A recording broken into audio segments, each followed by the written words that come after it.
Hola a todos, mi nombre es Alejandro Linares, soy psicólogo graduado de la Universidad Nacional Abierta a Distancia, UNAD, en el año 2014, o sea, ya hace 4 años que vengo ejerciendo.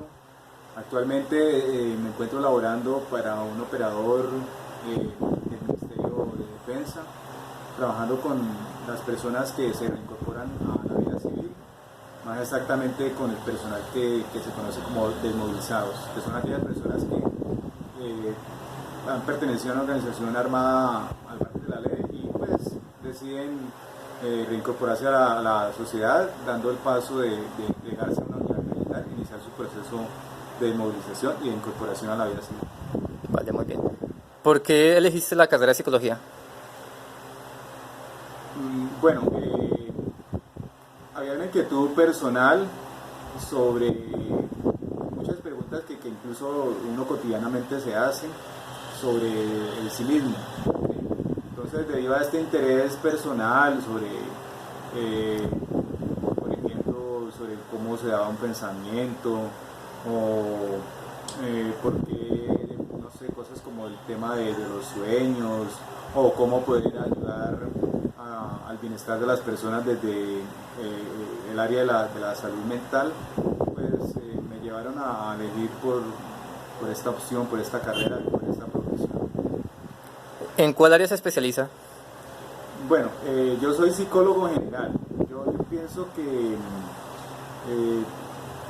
pues por el momento, debido a mi trabajo, de pronto me he especializado un poco más en psicología familiar,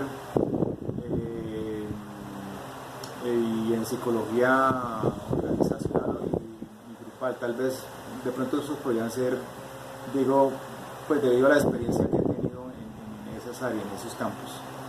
¿Cuál es el enfoque con el que usted se caracteriza? Yo pienso que para mí, en lo personal, yo considero que es un erróneo hoy en día hablar de como que yo me caso con alguna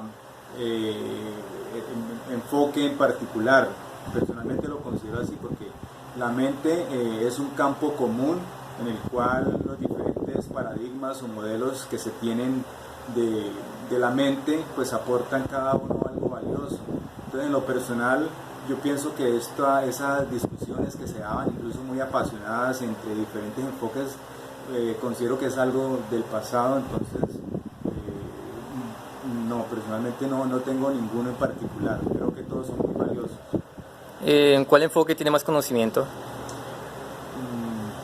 Bueno, pienso yo que en el conductismo y en las teorías psicodinámicas, de pronto creo que son las que más con las cuales de pronto más he trabajado, con las que más me generan como recordación, aunque como digo, ya todas son valiosas y siempre pues uno debe echar mano como psicólogo a qué le está aportando esas teorías, esos paradigmas en lo que uno trata cotidianamente en la actividad de los seres humanos. ¿Cuál sería el objeto de estudio de ese enfoque conductista? Bueno, el enfoque conductista tiene una particularidad que determina la actividad humana de acuerdo a unos 3 elementos, que es unos estímulos que inician una conducta, un ambiente, un contexto donde se da la conducta y también unos elementos, unas respuestas. ¿Sí? Que hay 3 momentos también de la teoría conductista.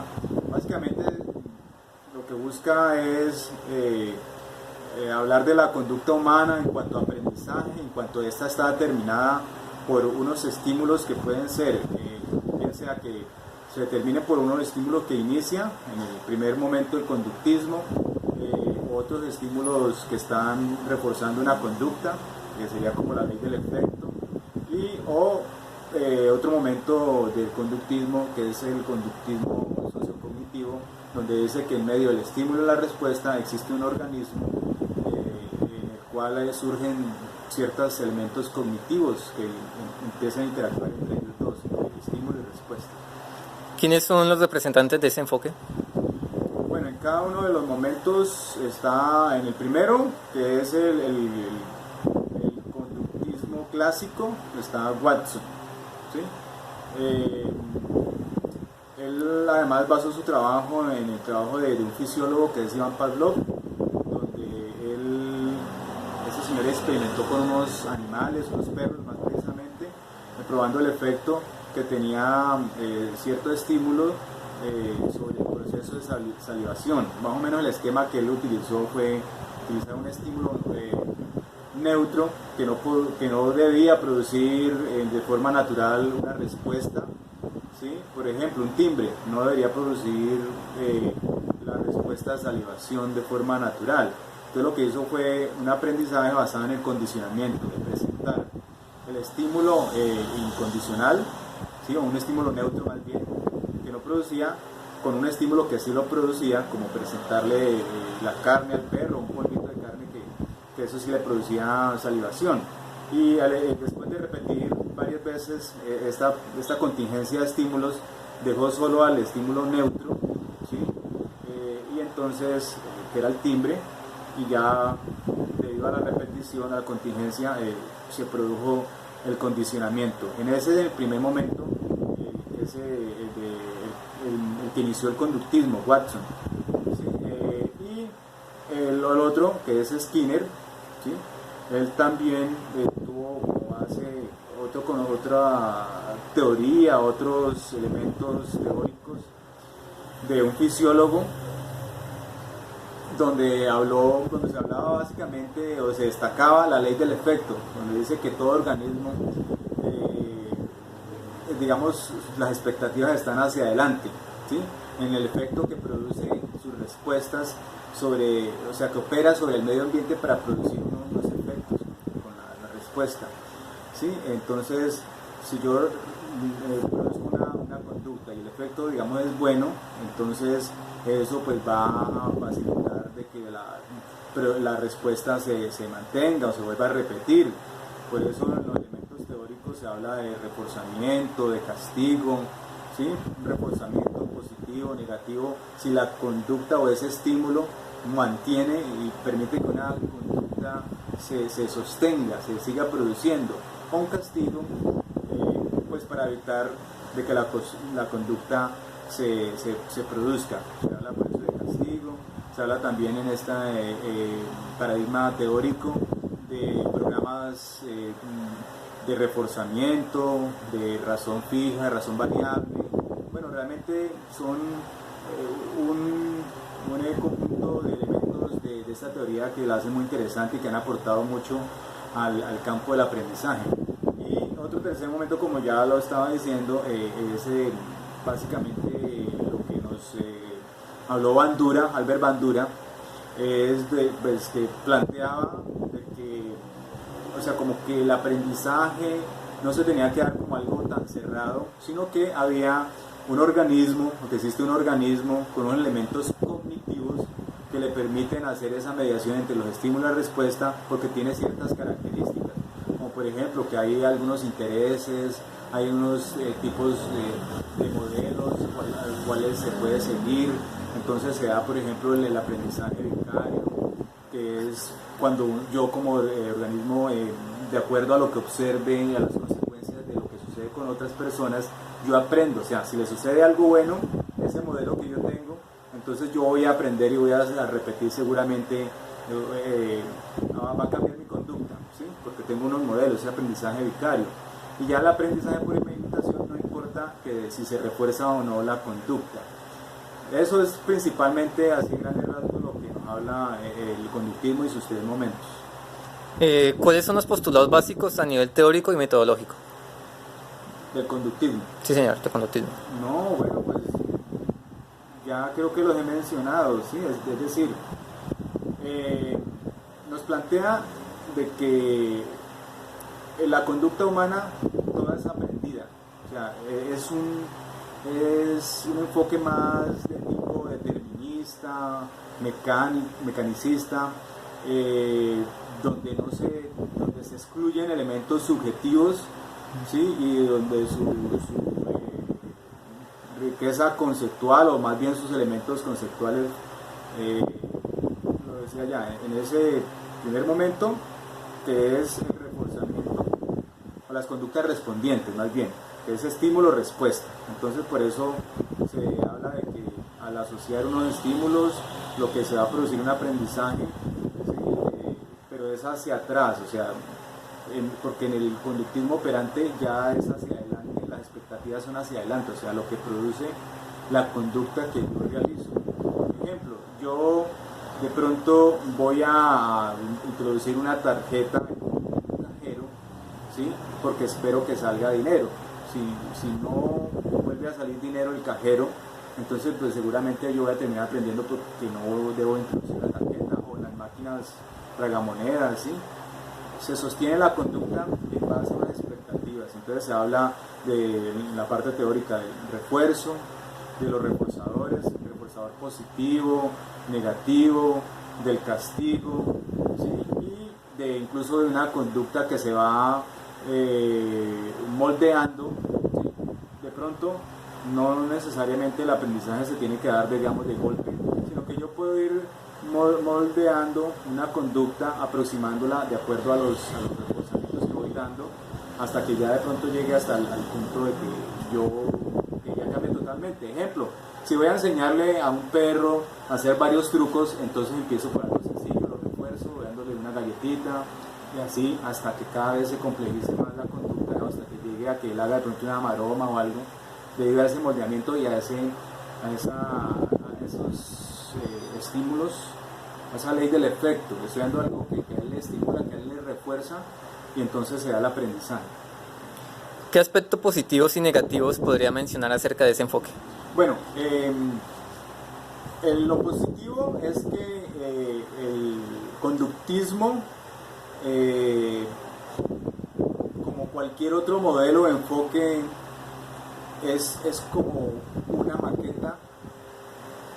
Las teorías son como una maqueta que hacemos. Por ejemplo, hay un edificio y hago la maqueta, y digamos que esa maqueta se parece mucho al edificio.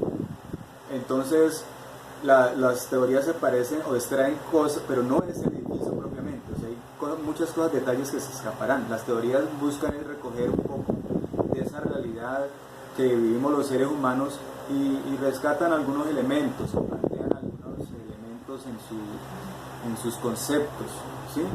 Entonces el conductismo ha aportado bastante al tema del aprendizaje. Eso es algo positivo. El conductismo también, digamos, se ha vivido como un esfuerzo por lograr el objetivo, la parte de ser una ciencia objetiva, o sea, que la ciencia sea incluso más parecida como las ciencias naturales, ¿sí? Que sea algo objetivo, excluyendo o poniendo en la parte de atrás, digámoslo así, la parte de todos los elementos subjetivos de la mente, las emociones, ¿sí? Digamos que eso, pues creería yo que es lo positivo. Y lo negativo precisamente está en que es totalmente determinista, ¿sí? Entonces quedan excluidos elementos que hacen parte de la realidad de los seres humanos, que sí, de los cuales se hablan otras teorías como el psicoanálisis, ¿sí? Todo ese mundo, todo ese aspecto subjetivo, las emociones, los conflictos que se pueden dar incluso en la interacción entre los seres humanos. Eso creía yo que, pues, así sería lo positivo y lo negativo de este paradigma. Vale, para terminar, cuando realiza una terapia, ¿cuál es el método que utiliza según su especialidad? Bueno, es que, como lo decía yo, creo que inicialmente, debido a que el tema de los trastornos mentales, digamos que se pueden enriquecer con diferentes enfoques, y personalmente yo hablé de pronto del conductismo, digamos porque, como le decía, es uno de los enfoques con los cuales de pronto uno trata de manejar más su trabajo. Pero, o sea, personalmente no estoy cerrado a a encajarme en ningún tipo de terapia en especial, o sea, en cuanto a que se remita a un enfoque teórico, ¿no? Puede haber por ejemplo, la simple terapia que es considerada el hablar con otra persona, que ya es más de psicoanálisis, ¿no? Que la persona hable, que exprese sus ideas, sus emociones, lo que piense, ¿sí? Esto incluso se hace pues como elemento en las entrevistas psicológicas. Ya de pronto en otros aspectos, como por ejemplo fobias, miedos, cabe todo por ejemplo, lo cognitivo, hablar de la gente, de la persona, del paciente, porque de pronto tiene estos pensamientos,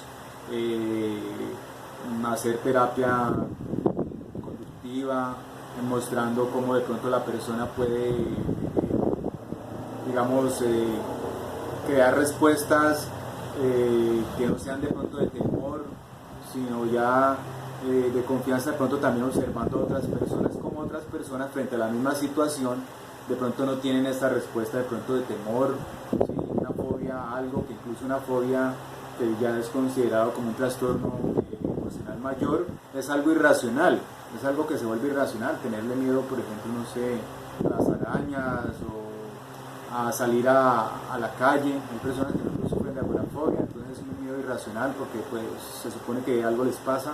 Entonces podemos utilizar una terapia conductista, exponiendo a la persona precisamente a que observe otros sujetos que en la misma situación y que no, digamos, no están experimentando el temor. También se puede la parte de psicoanálisis para de pronto tratar de escudriñar o de esclarecer en qué momento, en qué situación de carga emocional se produjo esto como protección de su yo, en fin. O sea, para mí, pues como lo he dicho, no existe como tal una, sino que de pronto se trata de buscar cuál puede estar mejor enfocada, digamos así, para ayudar a la persona, al paciente. Vale, listo. Con esto terminamos la entrevista. Muchas gracias por su colaboración.